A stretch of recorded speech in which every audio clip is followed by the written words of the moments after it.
The Soccer World Cup resumes tomorrow in South Africa, a country now basking in an international spotlight. But away from sport, it is a host nation rife with crime, with major cities overrun by gangs. And so, we visit a prison, the same prison that once jailed Nelson Mandela, that is now using the love of God and a love for sport to reform some of its worst offenders, as John Berman now reports. This is not just any soccer game. Sure, the guys out there are playing to win, but they're also playing for their futures.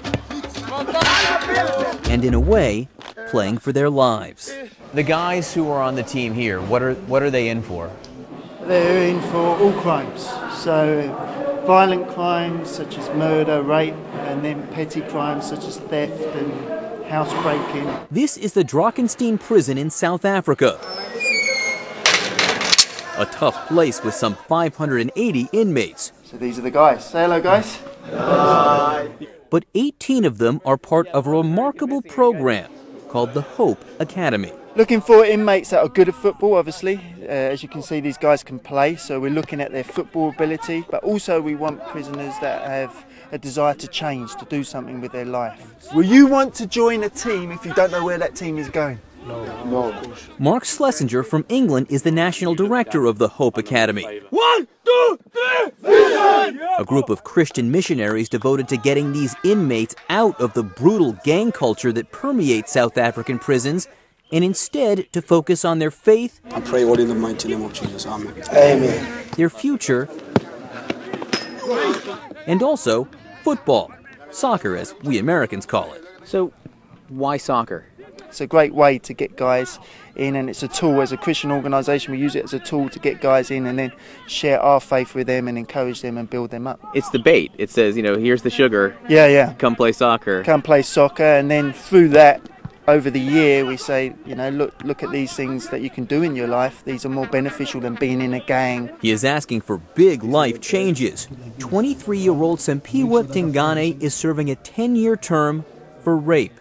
He spent his first years in prison rising through the gang ranks. I was respected for that. I did a lot of negative stuff. For example, to stabbing people in prison. You stabbed people in prison? Yeah, I did that. You stabbed people in prison? Yeah, I stabbed people in prison, and I was charged for that. I got some months locked up in the single cells alone because they said that I'm dangerous to be among the other boys. But he decided that he wanted and needed change. He tried out for the soccer team, despite the risks. I told myself that for me to become an important man, I am the one that have to make the decision and that stuff. So I take Christ, and people took some advantage of me. They said I'm a coward and that stuff. But I'm still strong, I'm still staying. Now he's the vice captain of the Hope Academy squad, which means 3 days of practice plus a game every week. Last year they were undefeated. Great stuff! But just as important, it means hours of life coaching, like this. With no vision, then the Bible says here, with no vision the people perish. So you could say, with no vision, this team, this academy will perish. The team lives together in this communal cell, which they have to keep impeccably neat. They must agree to live by a strict code. No violence, no drugs, no trouble.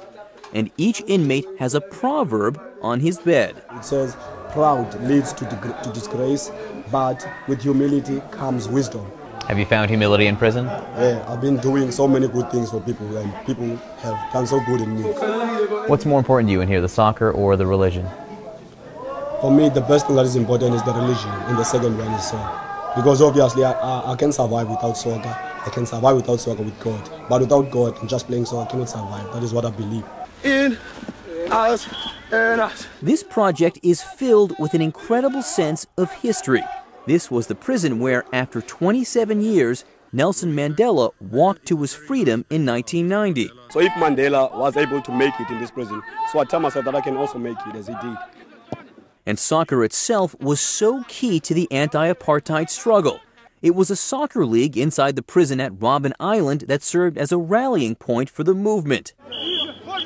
In a country with 11 languages, they say soccer is the one language that is universally spoken. So sort of soccer against gang wars. Yes, I mean, that's it. So soccer, you sort of creating another gang with the academy, but a positive gang. The program has been in place since 2008. They've seen 18 of their players released and only 2 returned to prison. You're sort of half-hearted because you see your best centre-back leave the prison and you're like, oh no, I wish he could stay because it weakens the team. But you want to see that boy go on and be successful in his life. This young man, Andre, was just released 3 months ago. He's now working as an electrician and playing in a soccer league. But living in the Cape Flats, a depressed area like so many others in South Africa, it is not easy. What's the hardest part? The hardest part is like lots of friends, they are smoking and they're using drugs. So for me to come outside out of prison not doing that, it's very hard for me to get in with them and try to communicate with them. No soccer team alone will solve the soaring crime rate in South Africa. But inside the prison, at a minimum, the Hope Academy is offering inmates a different way, offering hope. Are you confident that when you do get out of prison, you'll be able to live a clean life? Yeah, I'm confident. I know that outside I'll have to stand alone. But I can say that at least I'm strong. I can stand. I'm John Berman for Nightline at the Drakensberg Correctional Center in South Africa.